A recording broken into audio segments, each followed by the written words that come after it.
The New York Giants finished the 2024 season 3-14, and now all Giants fans wait for owner John Mara to decide the fates of GM Joe Schoen and head coach Brian Daboll. If every instinct you have is wrong, then the opposite would have to be right. The New York Giants have announced that they are bringing back general manager Joe Schoen. It's a bold strategy, Cotton. Let's see if it pays off for them. And the Giants have decided to bring back head coach Brian Daboll. No, God! No, God, please, no! No! No! No!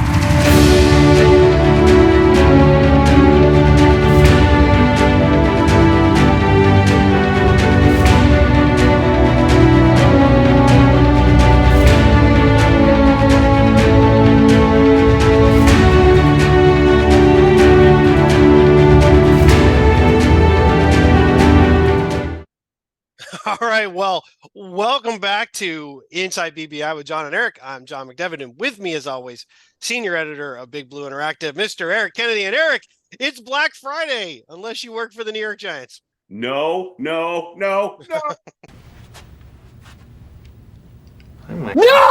God! No, God, please, no! No! No! No.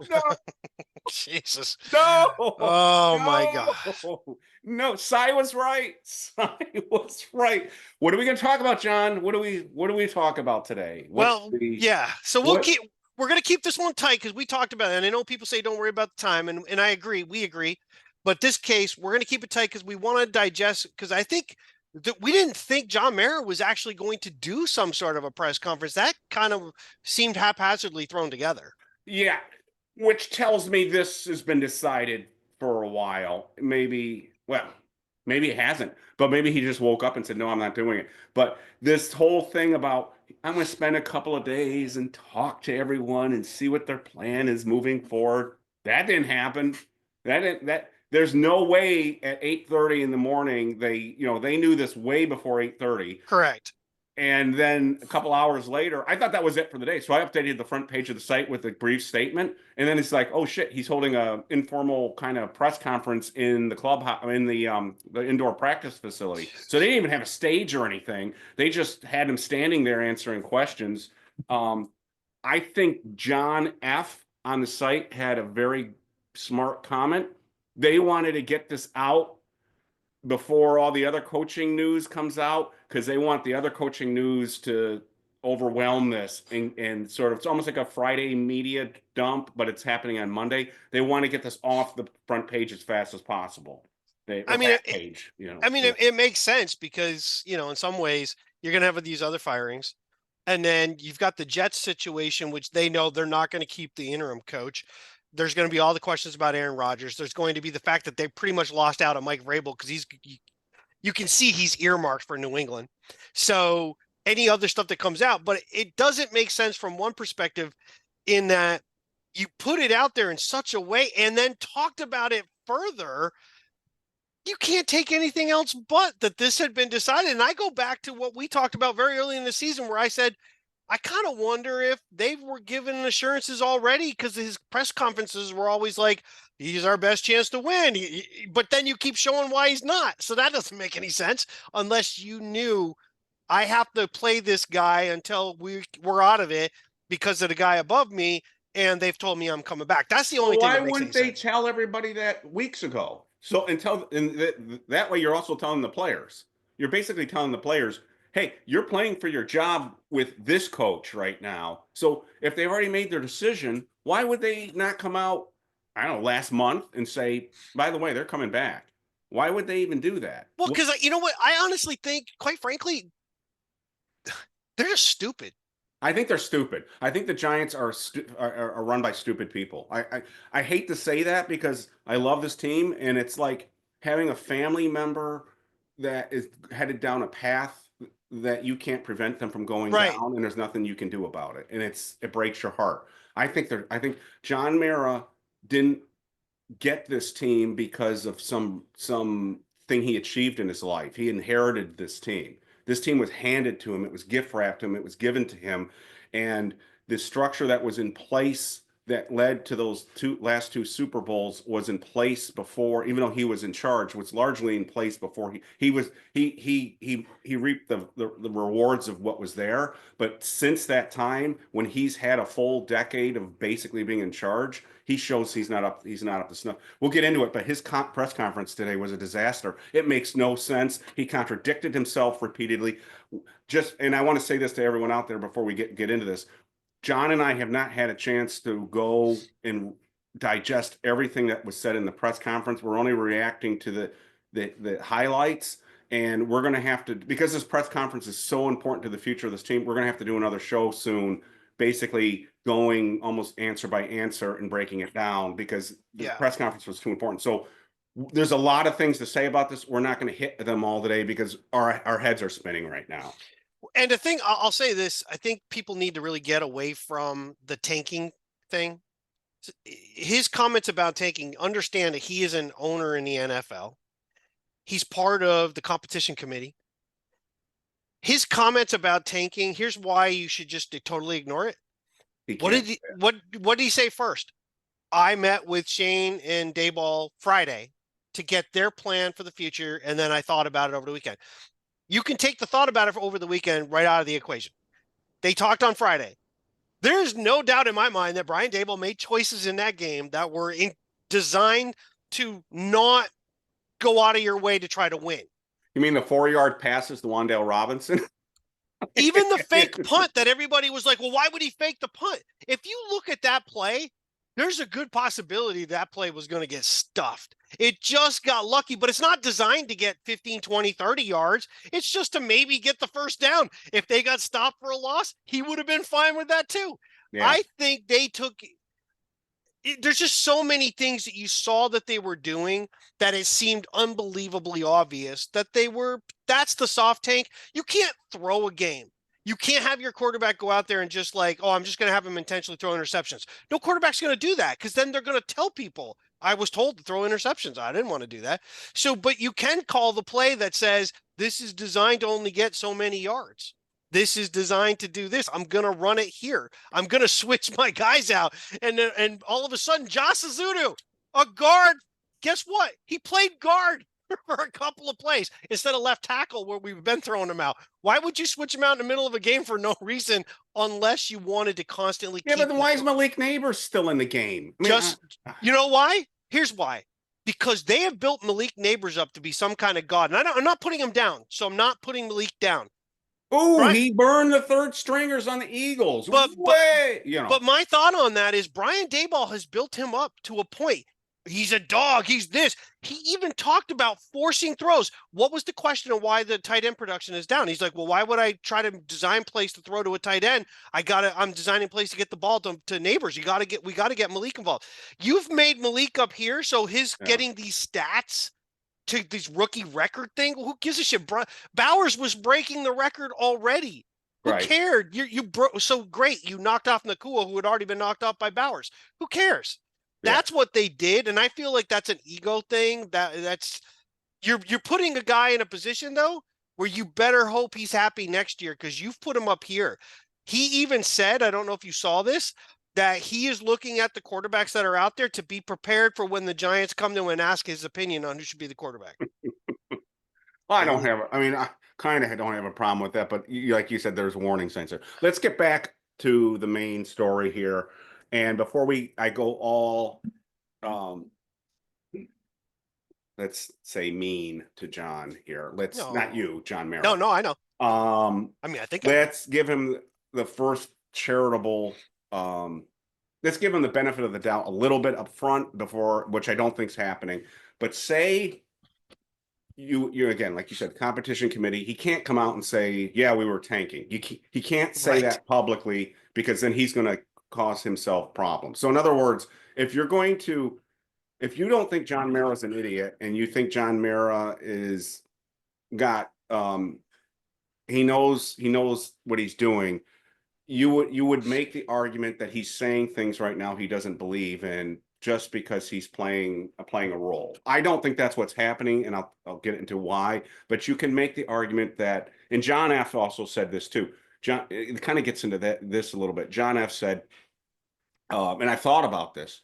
If you look at next year's schedule, it's a disaster for the Giants. It's like every great team in the league this year, the Giants are playing next year. It's like 14-2, 15-1, 14-2. The records of these teams, or 14-3, I should say, the teams that they're playing, and they're going to be bad next year. So I'll do a timeout on that one real quick. I don't care about the schedule next year. The reason I don't care is things are going to change so much in the offseason, and guys are going to get hurt in the playoffs that are going to affect somebody's team next year. I don't know. Some of the teams that we play are going.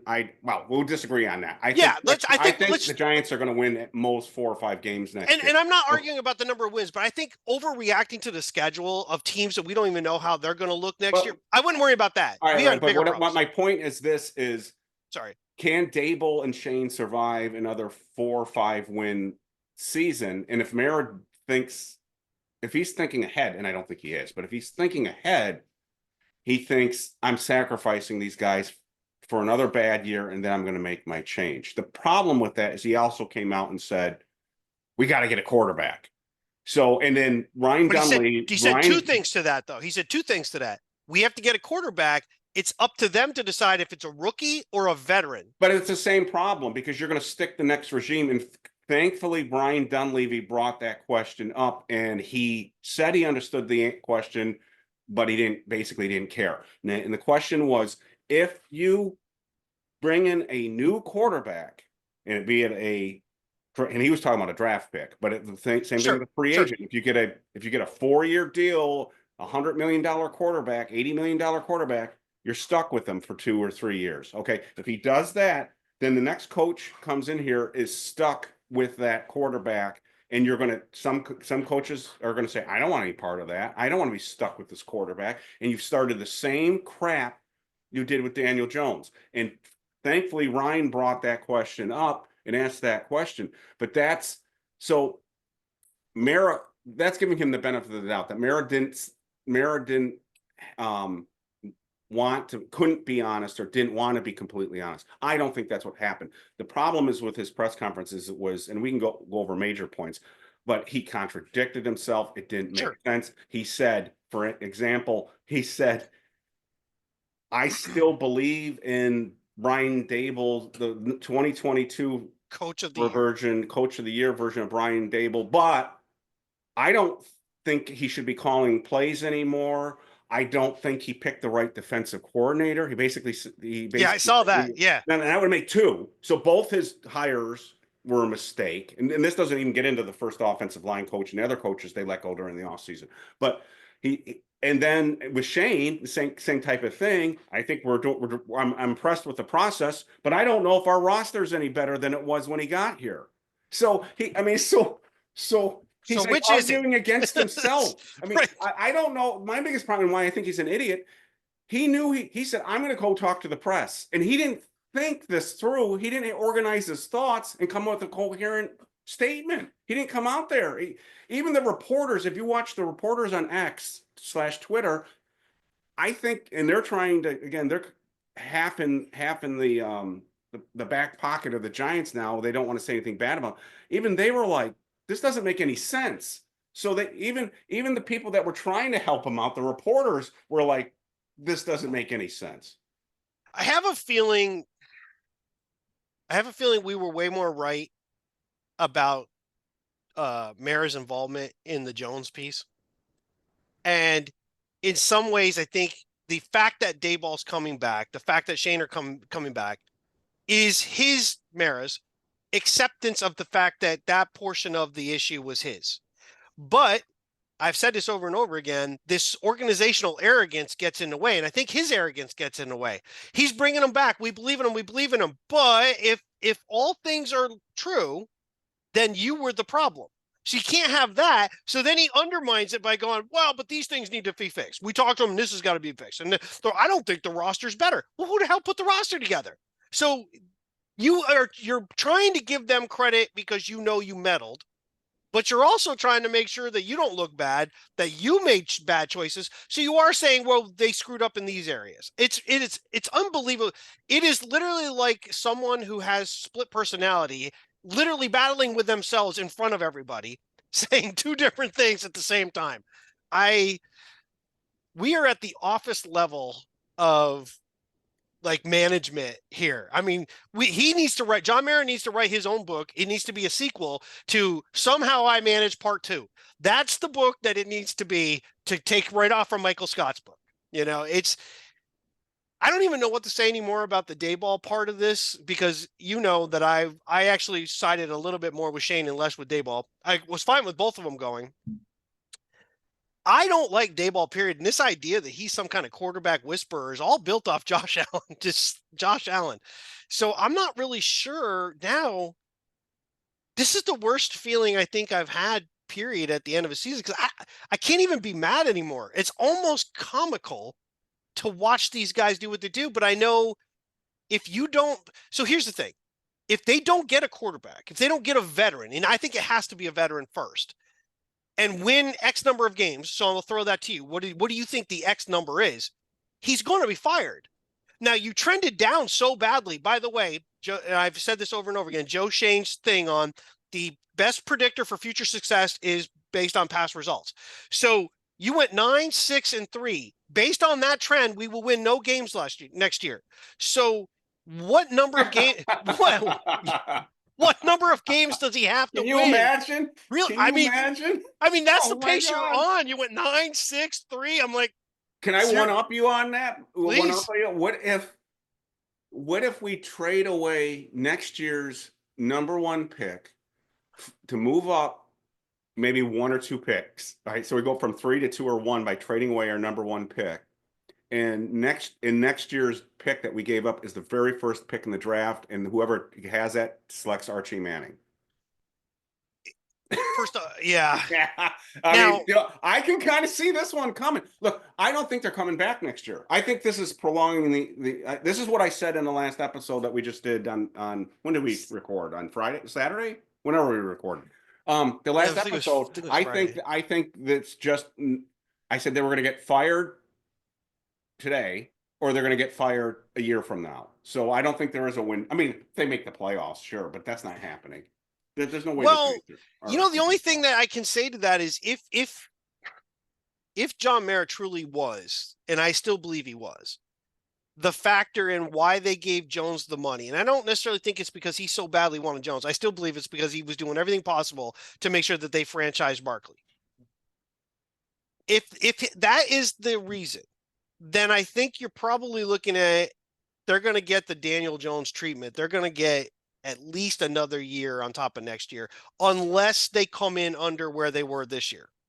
But John said he wasn't a very patient man anymore. And if he sits it, and they better turn this around quickly, and we better get a quarterback. So he's giving two different. And Ryan, I think it was Ryan again, said, if you bring in a new quarterback, don't you have to give Daboll and Schoen 2 more years? And he said he wouldn't commit to that. He said, yeah, I'm not going to commit to that.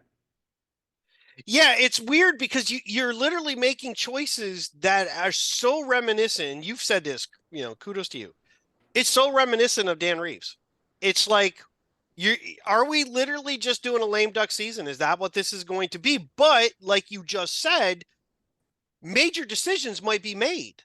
Very long-term affecting, either positively because of what you brought in, or negatively what you gave away to get something that doesn't work out. It's worse than Reeves, because Reeves wasn't allowed, because George Young was still there and ran that ship.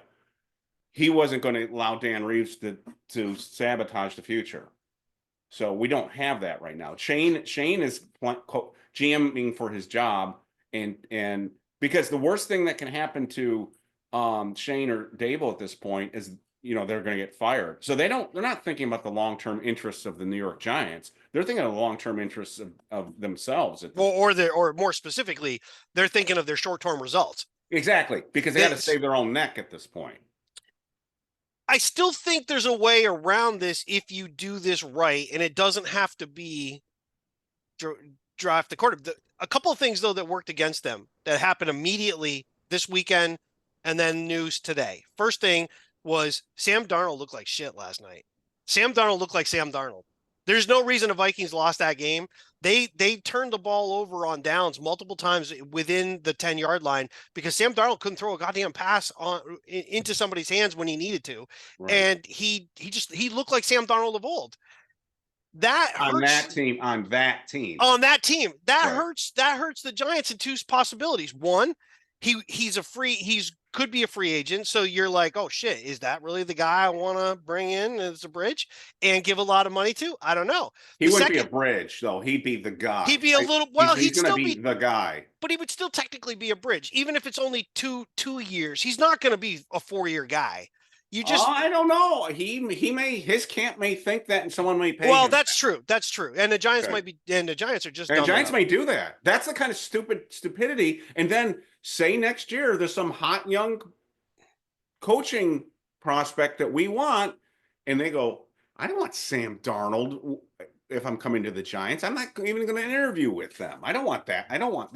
That's my fear, and that's what's starting to. That's what even the reporters like that like Ryan are starting to pick up, because we've been talking about that all along, and other people. It's starting to dawn on people because Mara just basically came out and said it. We need to get a quarterback in here. Oh, by the way, we're going to bring these guys back, but also they're not guaranteed to be here after next year, and I'm not a patient guy. This was a disastrous press conference from every angle because, number one, he said way too much. It would have been better for him to come out, and unfortunately, you have the same first name as him, so when I say John, I'm not talking to you. What an asshole! So, it would have been better for him to issue the statement that he did today and not say anything than to come out and say what he did. This was a rambling mess. He is like Scooter on BBI said this, and I thought this was a brilliant comment. If you're an aficionado of watching these TV shows on Restaurant Impossible or Kitchen Nightmares or anything like that, which my wife loves to cook and we watch these. Even my son likes to watch these shows. He's the owner. You can't, when you watch those shows, 90% of the time, the Gordon Ramsays of the world can't fix the restaurant because the owner is the problem. And I'll be in there working on BBI or something like that, and I'll hear it in the background, and I'll say, they're never going to fix this. The owner's the problem. And you look it up on the internet to see whatever happened to the restaurant, and it almost always closed because it went back to the way it was. And the owner, John Mara, is the problem right now. He's the guy that they go in and try. Gordon Ramsay goes in and tries to fix, and he won't listen, and he doesn't realize he's the issue. And that's where we're at right now. And I don't know how to get out of that because, I mean, he'd have to sell the team, or somebody would, Tish or somebody else on the board has got to say, this isn't working. And so far, the organization doesn't appear to set up that way. So that's my issue with this is the owner's the issue. And how do you fix that? It's fine. Bleat warning for those of you if you have children. John Mara is the pussy version of Jerry Jones. Jerry Jones comes right out and blatantly says, he was interviewed by Jane Slater. He came right out and said, I bought this team to not be the owner of it. I bought it to run it. He goes, I am the GM. I'll be the GM next year. John Mara is the pussy version of that because he doesn't say that. But everything he does says that's exactly what he and his brother and his freaking nephew are doing. They run the team, but they do it in the shadows. But it's always like, I give people power, but not really give them power. And I love his favorite one is like, I'm just not happy. I'm not happy with the way this is. I don't want to be back here and again next year and be like, what the fuck are you holding on to? 2011, 2016, 2022. Those are the last 3 years that we've ever won anything. 11's a Super Bowl. I think that's what you're holding on to. 16, you blew that up in 17 when things went kind of sideways. And I don't know if McAdoo would have been a good coach. I can tell you that his version of 17 is not that different than our version of 24. It is very similar. it went sideways. The only difference was nobody gave a shit when you finally sat Daniel Jones. There wasn't a riot going, why are you playing Geno Smith? No one cared. They were like, finally. But again, there's just something really, there's something really rotten here. You know, it's just, and his thing was pathetic today. It was pathetic. Well, listen to this. I had to bring this up while you were speaking. So listen to this. Since Tom Coughlin left, I'm sorry, the winning percentages of the coaches we've had. So Ben McAdoo went 13 and 15. That was the highlight. So he had a .46 winning percentage. Then we went to Pat Shermer. It was .28. Then Judge .3, and now we're at Daboll .36. So since Coughlin won, our coaches have won 13 games under McAdoo, 9 games. Shermer only won 9 games.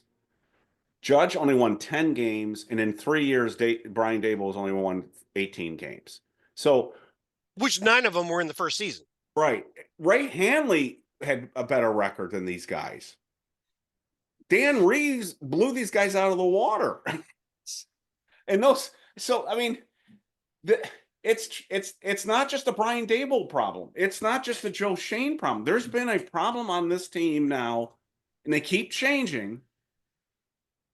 And well, again, and there's no sense spending too much time on it. We know we have a problem. The thing that's coming out, I think, and people are gonna get mad at me, is he's not bright. He's not a bright guy. If he was a bright guy does not come out and speak like that to the press. A smart man does not do that. Yeah, that if you're was going to come out and play the done. foil there, if you're going to be the bad guy there, you come up with more intelligent comments, even to be the bad guy. If you're going to be the guy that says to take the heat off your other guys, you don't do it that way.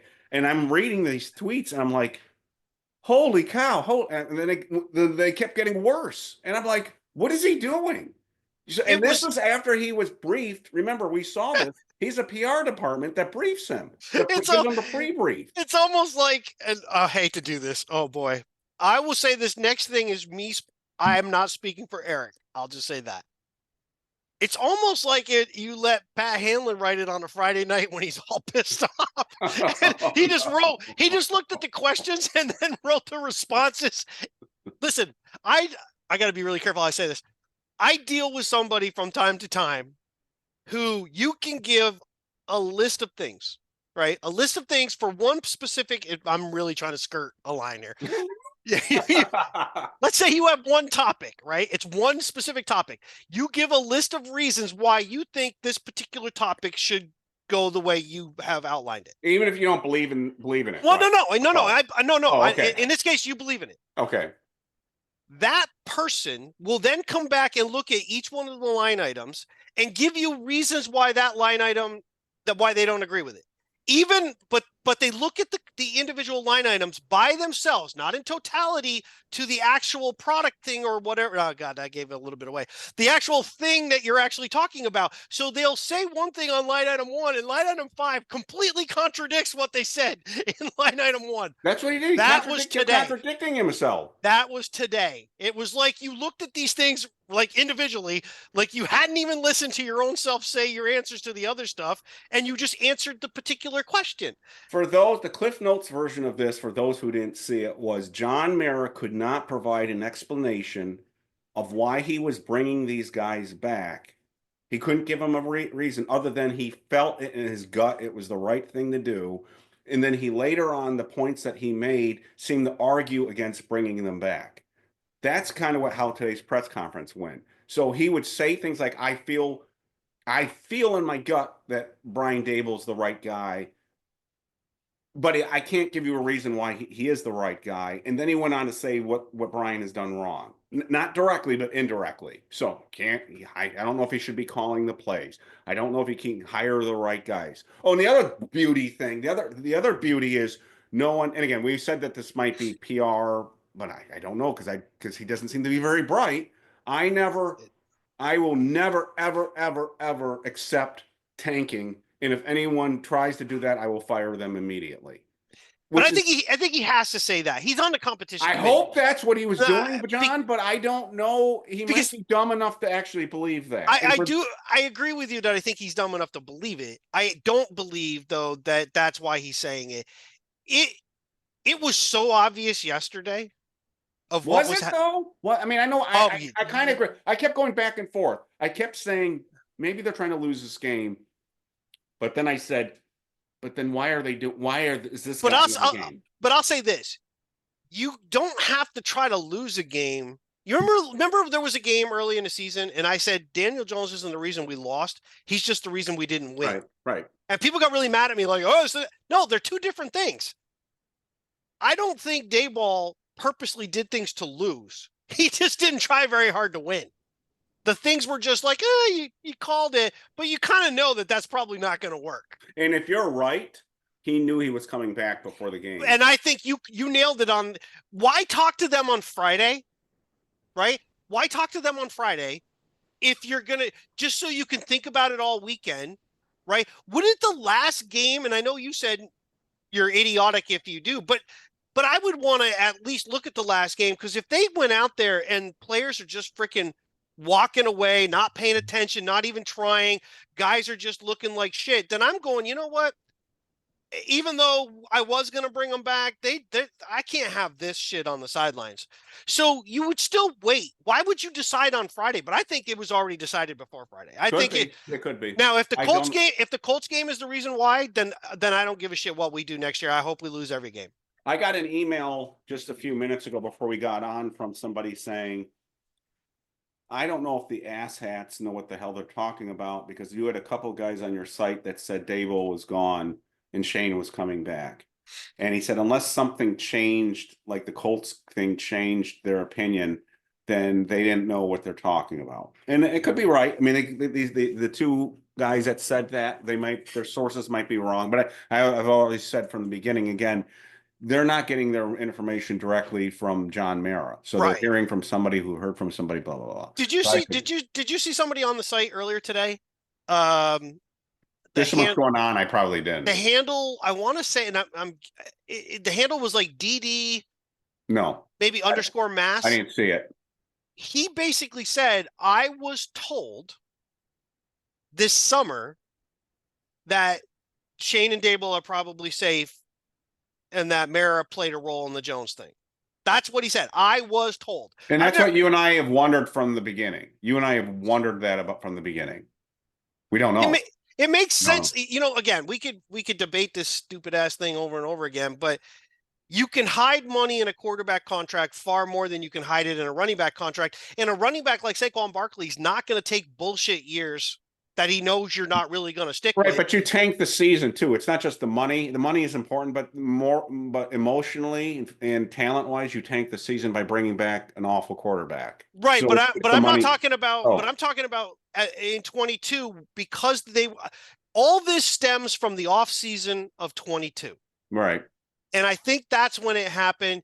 I think Schoen, and you can tell by Shane's conversations, you can tell by Shane's demeanor, you can tell by what Schoen has told people, not only within the Giants walls, but the conversation that he had with Frank Gore when they were at a pro day and he was talking to Gore, basically telling him all the wear and tear Barkley had even at Penn State. So you can tell Shane's mindset all along is, I don't want to pay a running back a ton of money. And by the way, that was the mindset of most GMs across the league. So that's. And I don't think they believed, based on what we saw in Hard Knocks, even as much as they tried to cover it, he didn't believe in Daniel Jones. Oh, no, that's the thing. So where I was going with that is I still go back to it and I can't prove it. And I know it's stupid to keep bringing it up, but I think ultimately, gun to their head, Mara basically was like, okay, obviously Jones, we won. You can win with him. I want Barkley. You've got one franchise tag to use. Who are you going to use it on? I want it. I don't want to lose Barkley. Shane's not going to give Barkley the contract that he wanted. So they give Jones that ludicrous contract because you basically can cap it at 2. We talked about it constantly. This is probably a 2-year deal. I said in the summer that I'm like, he's gone next year regardless. And you were like, well, not really. I go, no, I can't think he is. Even at a halfway decent season, they said too much about him to want to keep him. it became unbelievably obvious during the season. They didn't really want him. And the second they could finally get off him, and obviously that clearance came from above that said, you can bench him Well, now. we saw in the Hard Knocks clip, not for the Giants Hard Knocks, in the other clip, him The Bears one, standing yeah. on the sidelines, and it must be nice not having to look trying to get a new quarterback. So there's a huge disconnect here. Something happened. The genesis, and people out there who are listening to the show are probably going, why did John and Eric keep talking about the 2022 offseason? Because it's the root of everything. Yeah. It's the root that started this snowball and this descent.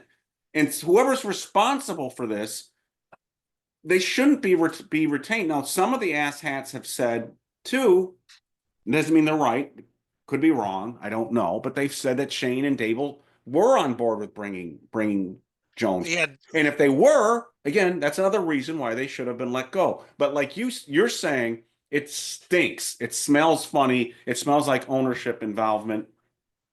And so the guy that emailed me said, well, these asshats are probably wrong. We shouldn't be listening to them anymore. I responded to him. I said, even the reporters like Dan Duggan, or Dugan, I'm not always sure how to pronounce his last name, Dugan, picked up a change in the vibe after the Colts game.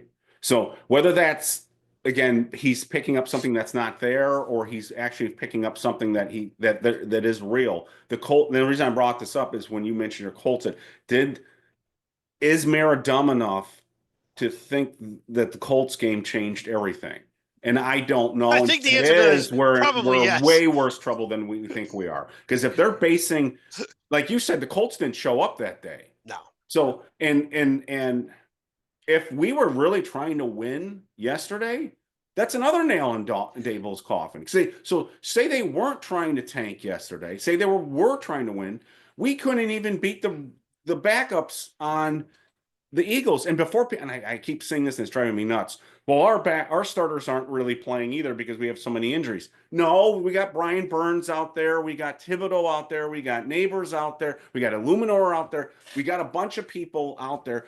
The Eagles sat everybody, and they got guys who have never caught touchdown passes in their career catching touchdown passes against it. It was so funny watching the first catch this guy ever had is a touchdown pass against the Giants. So we make everybody famous. I mean, it's you almost wonder if the Colts game was a bigger deal within management of the Giants, in that we have to win a home game. You need to win a home game.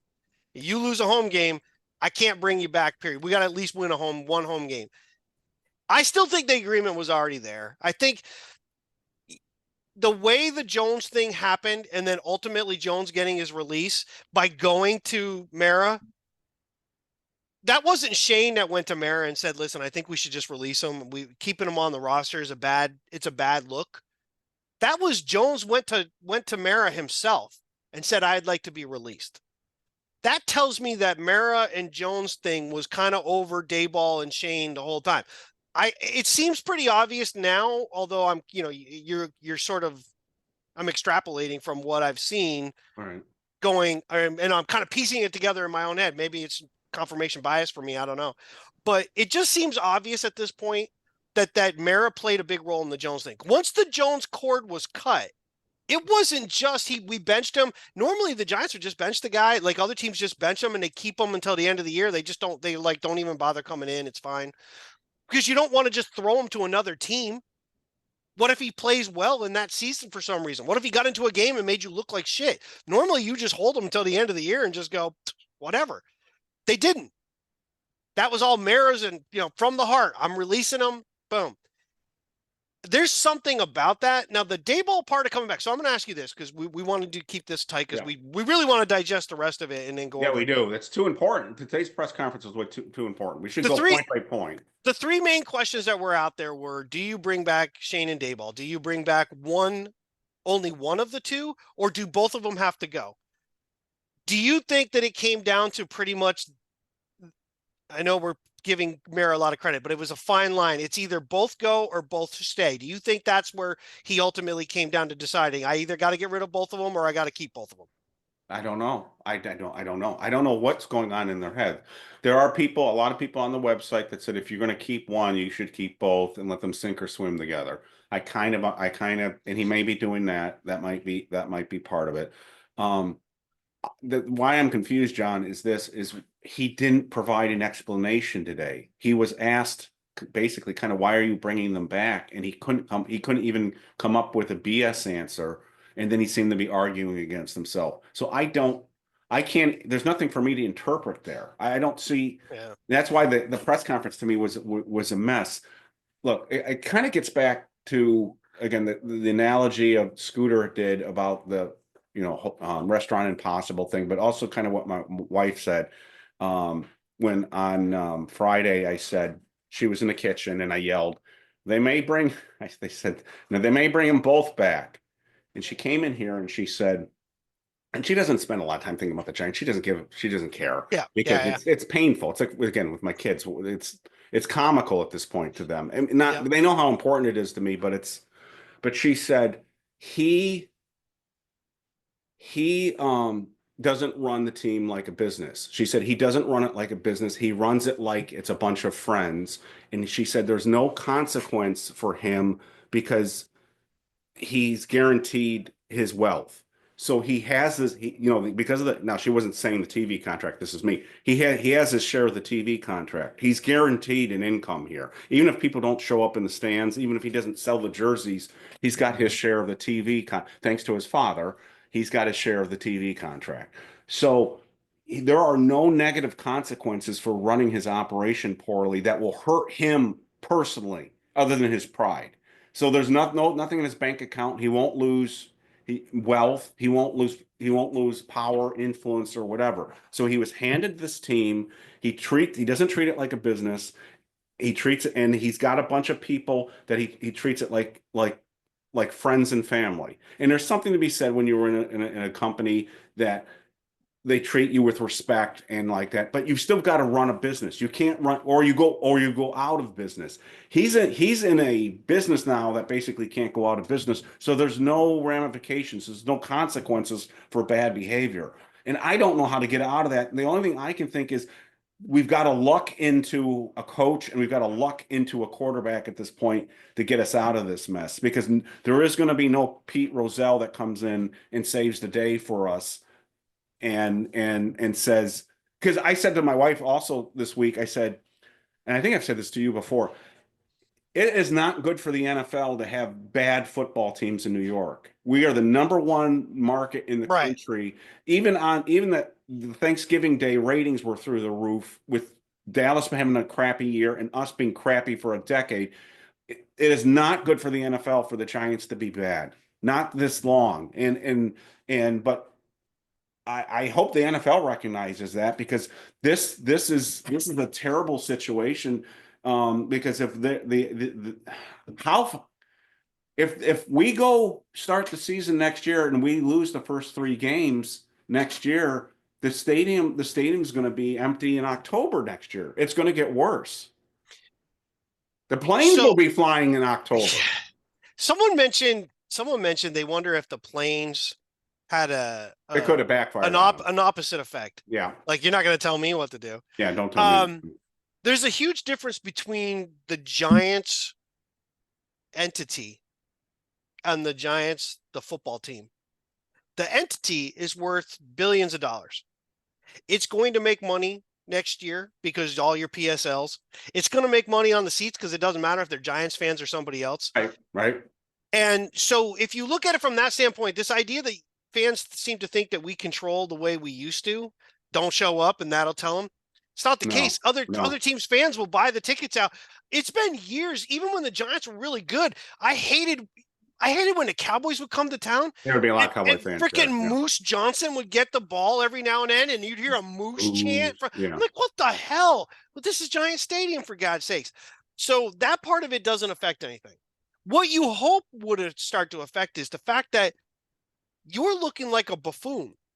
Like, you personally are looking like a buffoon. You look comical at this point. And you're one of the faces of the NFL. When they have conversations about rules that should be changed, they interview John Mara. He's one of the guys that's part of that deal. He's one of the upper echelons of owners, probably because of the market.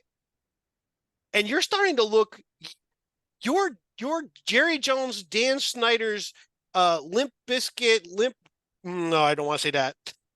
You're the pussy version of Dan. If Snyder and Jones had a kid, you're it. You meddle when you shouldn't. You say you're not meddling, and you're actually meddling when you say you're not meddling. You act like everything is about we do things the Giants way, but the Giants way is lose and lose comically over the last 10 years. We're gonna be the Snyder Commanders Redskins football team now. But now that the Washington's got new ownership and they got a quarterback and they're going to be winning, we're at the bottom of the NFC East, and we're going to be the one everyone says they're a joke organization. We're going to be St. Louis Cardinals of the old NFC East. We're going to be the team the team that everybody gets fat on. And the only thing that saves us from it being way worse is that he's not involved in any kind of like controversy. You know, there's not going to be some illegitimate kid coming out of nowhere going, "You're my dad," or you've got a string of, strippers and blow that this kid can relate to. That's what we need. That now, so someone can force him off the board. We need an LT for God's sakes. Jesus, what happened? No, but in all seriousness about like today, and we're going to break it down later because I need to look through what he said. Yeah, we need to look through it. There was a lot. I mean, even his comments on Saquon were cringe today. That is so dumb. But again, see, that's what right there. That's my buddy Saquon. That tells me that the goddamn Jones thing all came about because Mara did not want Saquon Barkley to leave, and it was. He doesn't run it like a business. He doesn't. No, Barkley became his his kid. He's so nice. He's so popular. He's so injured, and we suck. And we shouldn't have drafted a running back at number 2. So now we're at 3, and we'll keep this tight. We're now at 3, so we're going to have a lot to talk about there. But I mentioned earlier, there were a couple things that happened that worked against us. First one was the Sam Darnold thing. The second thing is the news now that Deshaun Watson's injury might affect him well into next year. Oh, the two teams drafting in front of us need quarterbacks. They're going to draft quarterbacks. Cleveland, I didn't think would. I thought they would probably get like a second, third round guy because the amount of money they've got tied up with Watson, as long as he can play, you're kind of stuck with him. So you hope to build up more of it while you wait for one more year before you can really get out of this contract. Even though they changed it, it only lessened the hit in terms of the cap, not necessarily the hit that they got to pay him. They're not going to dump him. That being said, if he can't play, you probably are going quarterback at 2. So Tennessee's the wild card. Are they going to want? And I don't know if they're keeping. They're supposedly really high on Ward. Didn't that come out today? That seems to be Sanders to me is a huge stretch. But this is the worst case scenario to me. Is say those two teams in front of us. All right, first of all, it's so giant to begin. Screw this up that in this can all change, but it would appear the narrative is this: in a 2 quarterback draft, we're picking 3. I mean, it's just so giant. It's all because we beat the Colts. All right, so now say one of those 2 teams doesn't like Sanders, and it's not crazy about Ward, and say it's like Cleveland, and they say we don't want anything, but we'll give up the number 1 pick to the Giants. But you got to give us our number 1 next year. The Giants take Sanders, and he bombs. And he bombs the way that Cy has explained why he's going to bomb. But I should backtrack. Cy doesn't think he's a first-round pick. He thinks he's a second-round pick. He thinks he's more of a marketing creation. But say he's not terrible, but he's not even Bo Nix. Let's say that. Right. And then Cleveland next year finds out they're drafting Archie Manning because they have our number 1 pick and we've got the worst record in the NFL. That's what I'm afraid of right now is they're going to give up the farm for like Sanders, and Sanders isn't going to be that good. So I'm okay, and this is the thing that we said, okay. I'm okay taking a risk on a quarterback with this year's number one if you're not completely 100% convinced on him. And how can you be? No one ever really knows how quarterbacks are going to be. But I'm more than a little bit wary of getting rid of a top 5 pick next year in a draft that's much better at quarterback. And so I've had these arguments on the site with other posters saying, you got to draft your quarterback now. We can't wait the next year. This is bullshit. This is what we've been going through before. Yeah, but the quarterback's got to be there. And when I ask them, what would you do if these other quarterbacks are gone? What would you do? Like Go Terps is out there now saying, I wouldn't draft the Penn State quarterback in the first. Well, then who are you going to draft if the other guys are going to go? I mean, are you going to take Milroe at that place at 3 then? Or are you going to trade down a little bit and try to take him? But then someone's going to trade in front of us and take him at that point. So that's the problem is, I understand. I've been pounding the table for a quarterback all along, but there's also, you don't force the pick at the same time. So some people say, well, you got to keep forcing the pick until you get it right. But yes and no. I understand that argument, but you can't be stupid about it at the same time. You can't be like anyone. You can't just take anybody. So what I'm really worried about now is, and again, I'm not saying Archie Manning is guaranteed to be all that. Jerry Jones has come out, I think, and said, he wants Archie Manning at all costs. I don't know if that's true. Somebody mentioned that to me. I haven't seen that yet. I don't know if you've seen anything. Yeah, I haven't seen that. But not this year, but in a future year. But say he is going to be that good. Why? I would be more tempted in that scenario if you really don't think you're going to be able to get one of the 2 quarterbacks this year, or you're not crazy about them. Somebody posted just now saying maybe the Giants should think about dealing so they can accumulate more picks next year to trade up and get that guy that they want next year, be it Manning or somebody else who's going to Nussmeier or someone else is going to be in that draft, and think long-term and build this out. Don't force the pick. So that's my worry right now is now you got a desperate regime going to do desperate things. That's my concern. Yeah, I mean, and we're going to talk about those things in future shows for sure. We're going to break that down as we go. The next big step is the staff. What's going to happen there? But I want to stick to this for just 1 second. Yeah, sorry. No. I'm going to stick with this. I want to stick with it. I've already said it multiple times in other areas, and I'm going to say it again. I was on board with Ward. You know that. I said that way back when we did the Houston from thing. The beginning. You liked Ward. I'm assuming he's going to be gone if we don't move up. The guy I want at this point in time, I want Abdul Carter. If you're going to change this team, right, I think you got to get a veteran quarterback. So you're not going to like the names I'm going to throw out there. I already saw it. Obviously there's Carson Wentz. I mentioned that the other day, and that was brought up by other people that he didn't look great yesterday though. So I don't think he did himself any favors against the Broncos there. Jimmy Garoppolo, on the other hand, looked decent. He's another name you're going to want to keep an eye on. He has ties to New England. He has ties to when Daboll was at New England. That's a possibility. Kirk Cousins is going to be available. Somebody is going to be able to. Is he cooked? Maybe. Maybe he needed a little bit more time off that Achilles. I don't think he's great, but we just need a guy who can function. If he can function enough just to get by while maybe a 3rd-round quarterback develops, and then maybe we worry about a 1st-round quarterback in 26, great. They have to win. There's a couple others. I think Matthew Stafford is still out there. I don't know if he'd want to come to the East Coast, but I don't think the Rams are going to go very far in the playoffs this year. They might, but I don't think so. But they got to start looking ahead, and that's another possibility. It gets a little weird from there. I don't want to pay Darnold. That's a lot of money that you're probably going to have to give a guy who's, I don't know that he's any better. I just know he has a really good coach, and he's great weapons. What do you do when you put him on the Giants? I don't know if Daboll's a great coach, so I'm a little worried about that. So those are the kind of guys I think you're going to have to get one of those guys. Jameis Winston's not the guy because he turns the ball over way too much, and he's not going to be the guy you want a young guy learning from. So it's got to be somebody that they can feel comfortable with. And then one of the other names is Mac Jones. I don't like Mac Jones, but I also think he's a guy who could probably get by with a lot more talent if you can hide his deficiencies for a year.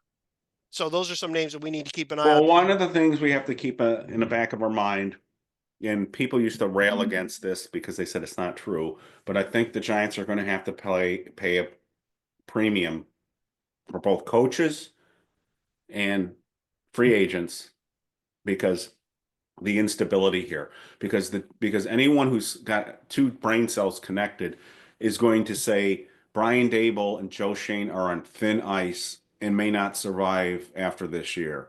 Right. Do I want to go to the team like that? If I'm a quarterback, if I'm Stafford, do I want to hook my self to Daboll?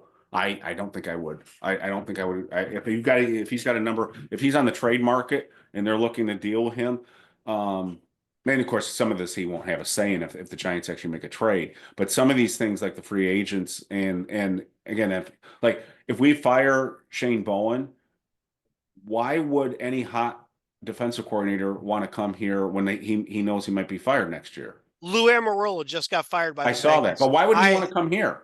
Because he has a thing for the Giants, number one. Number two, they'll pay him more. And you just got fired with the Bengals. You're not going to be a hot coordinator. Maybe. I don't know. Any other name to Remember, definitely. Bowen was our third pick. He was we didn't get the top two guys we got last year. I think worse this year. I think there are two. Lou Amarola is one. Keep an eye on that. Gerard Mayo is the other one. After being fired in New England, coming in as the defensive coordinator, they have some ties. They were in New England around the same time. I would think he's a possibility. But keep an eye on the other name. I mentioned him already multiple times. He just got fired by Cleveland. Ken Dorsey has his ties. That makes to a lot. But he's been fired a couple of times. Well, now. but again, he got ousted out of Buffalo. Yeah, and they kind of blamed him for what I thought wasn't really his fault. I mean, Josh Allen was injured that year that they ultimately fired Dorsey. He injured his shoulder against the Jets, and he was throwing a lot of wish and a prayer, chuck and duck kind of throws down the field in that season. They give Joe Barry a lot of credit since then, but I mean, Allen's healthy and he's still Allen. He did a lot though with Daboll and Dorsey. I think Dorsey ends up coming to the Giants. Maybe I'm going to miss that. We're not going to be able to see Brian Daboll whip out his iPhone and go, "Oh, look at these stats." So we can. Yeah, if you get Amarillo, you go, look, he was 28. That was a bad look in hindsight. Now, boy, we got Shane Bowen. We don't know if Shane Bowen's gone though. People are speculating that he might be gone, but. This was the whole thing's just we should. Would we notice if he was gone? I mean, if you walked out with no defensive coordinator, I think we could have gotten the same kind of stats that we did with a defensive coordinator. Yeah, but the offensive stats are worse. So the defensive was like, I think I just put them up. They're like 20. We were like 23rd in offensive yards, something like 24th in offensive yards, 21st in points. But we were 30th in defense. I'm sorry, we were 30th in offense and 31st in offensive points. So. Again, why are we bringing back Daboll again? I mean, man, we must have had a hell of a practice, which is where our defense and our offense were both looking good because they both suck. And our process must be so good because the way this team is built is good. Where the owner can't say, "I don't know, I don't believe." I'm not sure the roster's been better. So real quick, because we want to end this one. We want to keep it quick. What is the process that you think they're talking about? I don't know. What is the process that's so damn good? We got to keep this process, whatever it is. Is it the beautiful new, video board you got in the conference room? I don't know. What is the process and he said that this is the thing. He said, "Well, we had a heck of a 2024 draft."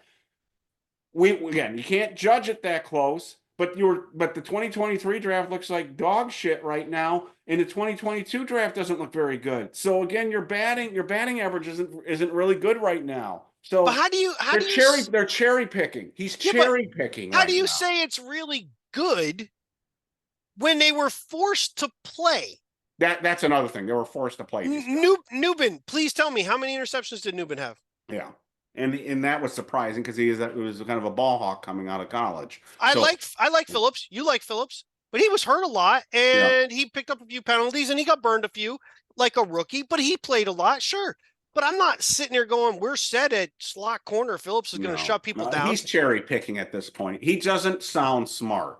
John Mara could have come out and said very little today, or he could come out with much more organized thoughts.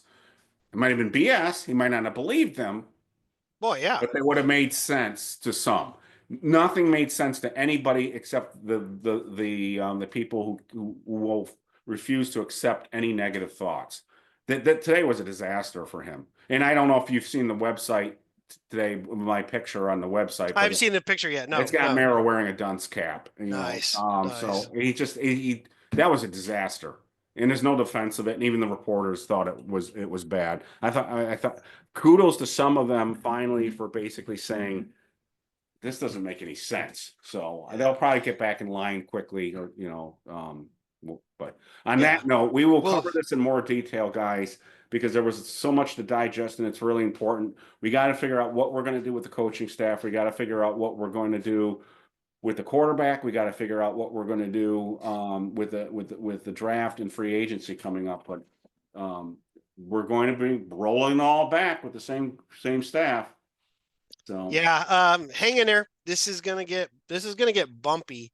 The rolling it back. I honestly more beer. We're gonna need more beer. I drank all my Pacifico I don't normally Clara. drink at noon on a Monday, guys. Jesus. Overall,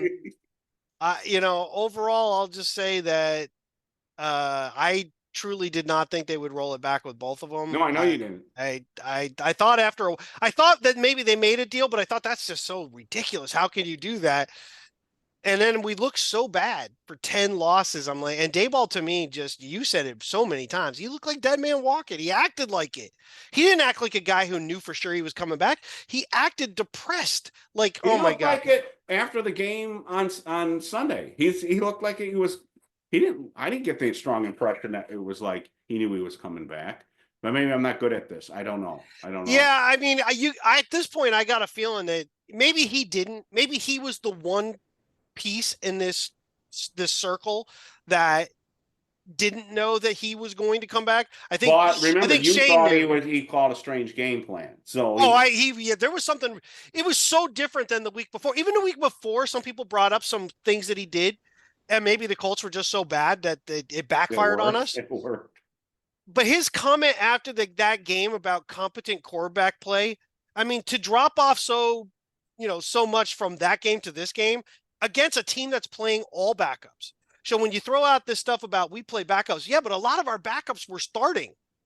Like they were already playing and starting. The Eagles just wheeled out almost every backup they had. They put out Dallas Goedert, but he came off injured reserve. They just wanted to get him some games. Oh my God, Goddard looked pretty damn good against them. You would have known he missed the last 8 weeks, but against us, he's all pro. He beat everybody. Put him against anybody. He beat everybody. And then the other guys were like, "Oh, he's never had a catch before. Or he's never had a touchdown before." Tanner McKee, I started going, well, maybe he might be our quarterback next year. He looks pretty good. Yeah.